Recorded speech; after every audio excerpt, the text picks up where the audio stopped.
días, amigas, buenos días, amigos. A mí me gustaría comenzar agradeciendo a la Federación de Comercio y Hostelería y Turismo como de la Unión de Trabajadores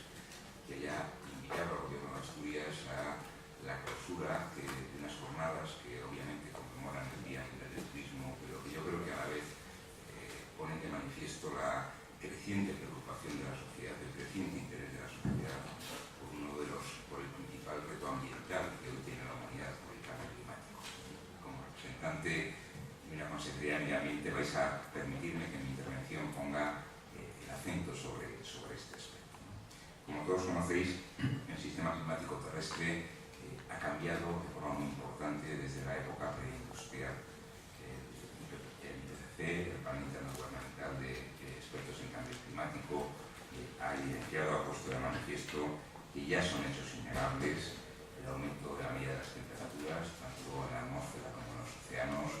el deshielo, la disminución de la capa de nieve y de la capa de hielo y el incremento del nivel del mar, ¿no? Y está constatado igualmente, además, que estas variaciones tienen un origen antrópico, que el hombre es la causa fundamental, en particular por lo que se refiere a la emisión de gases de efecto invernadero. Además, todos los escenarios contemplados por los expertos nos hablan de la dificultad de frenar esos cambios si seguimos aplicando solo las actuales políticas de mitigación de emisiones, producción de emisiones, e incluso también nos dicen que aunque fuéramos capaces de estabilizar las concentraciones de gases de efecto invernadero en la atmósfera, el calentamiento y el aumento del nivel del mar va a continuar durante bastantes años debido a la magnitud de las escalas del tiempo que están asociadas a los procesos climáticos. Ese contexto, este tipo de problemas en el campo que hoy nos ocupa, en el campo del turismo, debe ser motivo de preocupación, motivo de inquietud, porque es notoriamente conocido, y estoy seguro que de ello habéis hablado mucho estos días, que el turismo presenta una sensibilidad frente al clima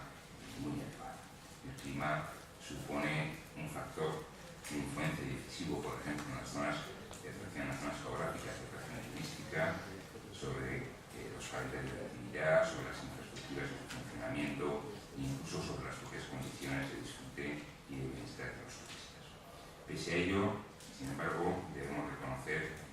que a fecha de hoy todavía existen muchísimas incertidumbres cuando intentamos concretar la influencia del cambio climático sobre la evolución turística, y que estas incertidumbres crecen además a medida que bajamos la escala de trabajo, que la hacemos más detallada, que hablamos de niveles regionales o nacionales. Nuestro nivel de conocimiento es todavía relativamente bajo al respecto, nuestro conocimiento científico y nuestra capacidad de predicción, nuestra capacidad de crear modelos que nos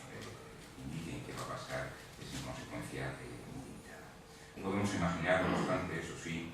que esos impactos en Europa afectarán lógicamente a aquellos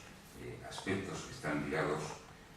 a lo que los modelos señalan como las principales consecuencias del cambio climático en esta zona geográfica, como son, por ejemplo, el mayor riesgo de crecidas repentinas en el interior, una mayor frecuencia de inundaciones costeras, una disminución de la cubierta de nieve o una elevación de las temperaturas y un aumento de las sequías en el sur, zonas que ya son de por sí vulnerables a la variabilidad del clima.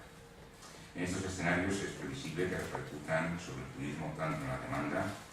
asociada sobre todo al turismo de ocio y vacaciones, que es el mayoritario, por ejemplo, en nuestro país, como sobre la oferta, donde parece que el principal impacto lo sufrirán los alojamientos en las zonas más vulnerables de la costa y planeta. En ese contexto de incertidumbre concreta,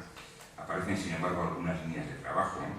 que, entiendo, nos marcan el camino a seguir. En ese sentido, hay que reseñar que el Plan Nacional de Adaptación al Cambio Climático dedica un capítulo específico al sector turístico y que las líneas maestras en él dibujadas están siendo desarrolladas en un programa coordinado entre la Administración General del Estado y las comunidades autónomas en materia de investigación, desarrollo e innovación de cara a evaluar los impactos y la adaptación al cambio climático en el campo del turismo. El objetivo general de ese programa coordinado es precisamente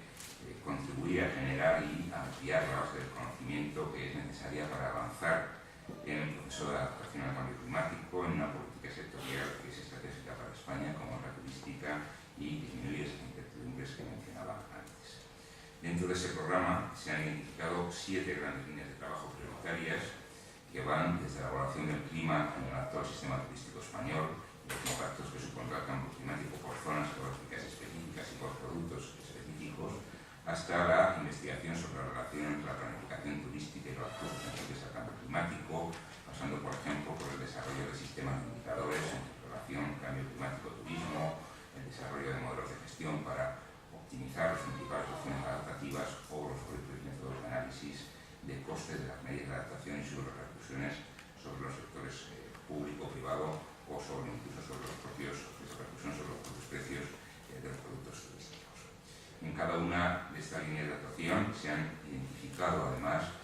potenciales proyectos de investigación que resultan del mayor interés y prioridad, y su desarrollo supondrá un notable avance para la adaptación del sector turístico al cambio climático. En el Principado de Asturias, el Gobierno de Asturias quiere y aspira a jugar un papel importante en estos proyectos, y para ello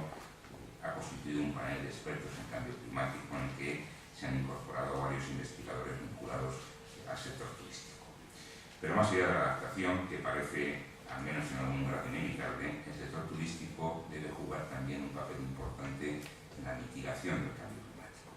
Es sobradamente conocido que los llamados sectores difusos suponen en este momento del orden en Europa del orden del 40% del volumen de emisiones de gases de efecto invernadero a la atmósfera, y los países, entre ellos España, están trabajando activamente sobre estos sectores difusos para conseguir reducciones significativas de esos niveles de emisión, básicamente mediante la elaboración de estrategias como, por ejemplo, la estrategia española de lucha contra el cambio climático, que fue no hace mucho aprobada en la final de la legislatura anterior. Asturias, en un marco de colaboración con esos objetivos nacionales, también está elaborando su propia estrategia contra el cambio climático, y en ella hay apartados específicos en campos que atañen al turismo, como el residencial, el comercial o institucional. Paralelamente, hay algunas iniciativas ya en marcha que, en mi opinión, merecen ser resaltadas. Por ejemplo, la edición de los manuales de coeficiencia y gestión ambiental del sector hotelero asturiano, que ha editado recientemente la Unión Hotelera, y que dedica precisamente uno de los tomos al hotel y la energía, con medidas de eficiencia energética y de uso de energías renovables que promueven la disminución de emisiones de CO2 y de otros gases de efecto invernadero en las instalaciones hoteleras, como el proyecto piloto C-Verde, que se va a desarrollar por la Cámara de Comercio de Gijón y el Gobierno del Principado de Asturias para fomentar el consumo responsable y la reducción de emisiones en hoteles, o como el proyecto Brumas, un proyecto de formación y mejora de empleo en temas medioambientales que arrancará en 2009, estará financiado por la Comisión de Biodiversidad, por Cajasur y por el Principado de Asturias, y que va a dedicar un apartado especial y bastante importante a la reducción de emisiones mediante el uso de buenas prácticas en instalaciones de turismo rural. Quisiera señalar por último que el compromiso y la implicación de los trabajadores y, en consecuencia, de las organizaciones sindicales en la lucha contra el cambio climático resulta fundamental e imprescindible, tanto por la propia condición de ciudadanos que tenemos los trabajadores, como por la repercusión que el cambio climático puede tener sobre el empleo. Es pues un acierto, en mi opinión, que la Unión de Trabajadores haya decidido dedicar esta jornada a este tema, que lo haya hecho además con un lema tan rotundo y tan clarificador como el turismo afronta el reto del cambio climático, y para el Gobierno de Asturias además ha sido una satisfacción que lo hayáis hecho